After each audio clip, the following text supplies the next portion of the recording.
Right now, someone watching this is convinced God has abandoned them. Your prayers feel like they're hitting the ceiling. Everything you touch is falling apart. People you trusted walked away, and you think you did something wrong. But what if I told you the exact opposite is true? What if these 5 specific attacks you're experiencing right now are proof that you're finally a threat to hell? Let's talk about it. The friends who said they'd always be there? Gone. The church community that felt like family? Silent. Even your own family thinks you've changed too much. Here's what's really happening. God is pruning your circle because where you're going, they can't follow. Not because they're bad people, because they're not called to your assignment. Jesus said it in Matthew 10, verse 36. A man's enemies will be the members of his own household. That's not poetry. That's prophecy.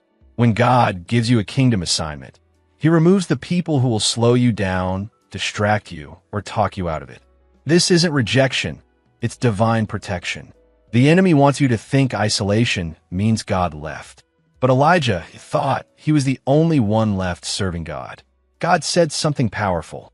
I have 7,000 others who haven't bowed to Baal. Your loneliness is temporary. Your assignment is eternal.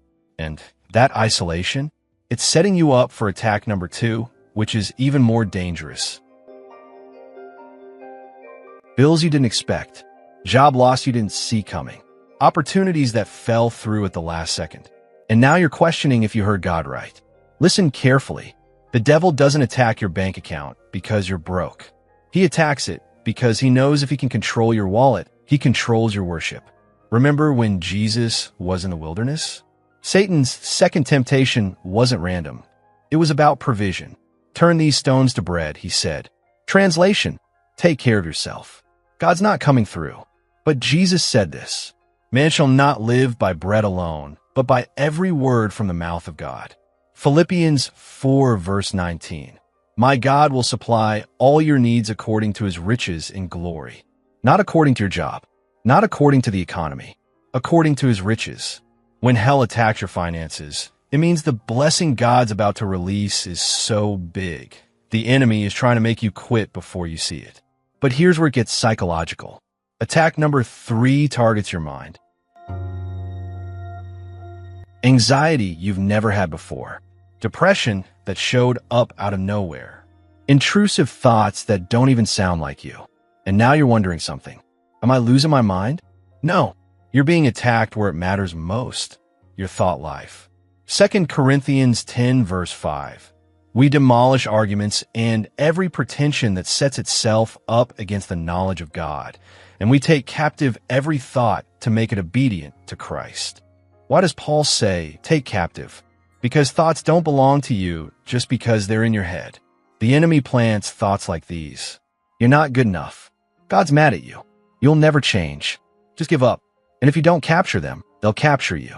Jesus was tempted in the wilderness for 40 days. Every single temptation started with doubt. If you are the Son of God, the devil said. The devil doesn't need you to deny God. He just needs you to doubt yourself long enough to quit. Romans 12, verse 2. Be transformed by the renewing of your mind. Not your circumstances, your mind. But attack number 4 is where most people actually quit. He said breakthrough was coming. It didn't come. He said healing. You're still sick. He said restoration. You're still broken. And now you're tired of waiting. Here's the brutal truth. Hell doesn't fear your faith when you're winning. Hell fears your faith when you're waiting. Abraham waited 25 years for Isaac. Joseph waited 13 years in prison. Moses waited 40 years in the desert. Jesus himself waited 30 years before ministry. Habakkuk 2, verse 3. For the vision is yet for an appointed time. Though it tarries, wait for it, because it will surely come. The delay is not a denial. The delay is preparation. God isn't late. You're just early. And the enemy knows that if he can make you quit during the waiting period, you'll never see what God had planned on the other side. And that brings us to the final attack, the one that reveals exactly why hell is so terrified of you. Prayer feels heavy. Worship feels forced. The Bible feels like words on a page. You're not backslidden. You're battle-worn. Galatians 6, verse 9. Let us not grow weary in doing good, for in due season we will reap if we do not give up. Notice it doesn't say if you don't sin. It says if you don't give up. The enemy's final strategy is exhaustion, because he knows he can't take your salvation, but he can make you too tired to use it. Elijah ran from Jezebel, sat under a tree, and said this to God: "I'm done. Just let me die." And what did God do? He didn't rebuke him. He fed him, gave him rest, then sent him back to finish the assignment. You're not weak for being tired. You're human for being exhausted, but you're anointed for what's next. Isaiah 40 verse 31. They that wait upon the Lord shall renew their strength. They shall mount up with wings like eagles. Hell is attacking you this hard because you're about to fly. So here's what needs to happen right now. Stop asking God to remove the attack. Start asking him what the attack is revealing. Because here's the pattern you need to see. Every attack has an assignment hidden inside it. The isolation? That's God teaching you to hear his voice above everyone else's opinion.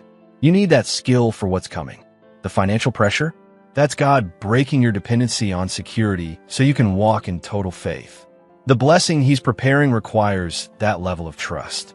The mental warfare? That's God training your mind to recognize the enemy's voice versus his voice. You'll need that discernment in your next season. The delayed promises? That's God developing patience and endurance in you.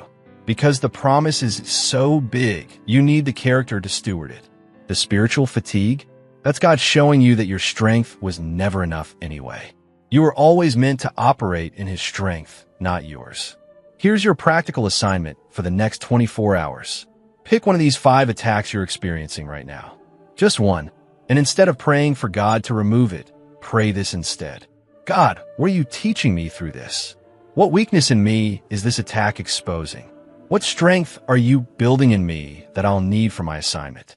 Write down what he shows you, not what sounds spiritual, what he actually reveals. Then do this. Thank him for the attack. Out loud. I'm serious. Thank you, God, that the enemy sees me as a threat. Thank you that I'm worth attacking. Thank you that this warfare means I have an assignment that terrifies hell. James 1 verse 2 says this: "Count it all joy when you face trials of many kinds, because the testing of your faith produces perseverance." Not if you face trials. When you face trials, God already knew you'd be watching this video right now, under attack, wondering if you can make it. And his answer is this: you're not just going to make it. You're going to come out of this more dangerous to the kingdom of darkness than you've ever been. The enemy doesn't waste arrows on people who aren't a threat. Your warfare is proof of your worth. Your battle is proof of your blessing. Your struggle is proof of your strength. Now, stop letting the enemy convince you that you're losing. You're not being destroyed. You're being deployed.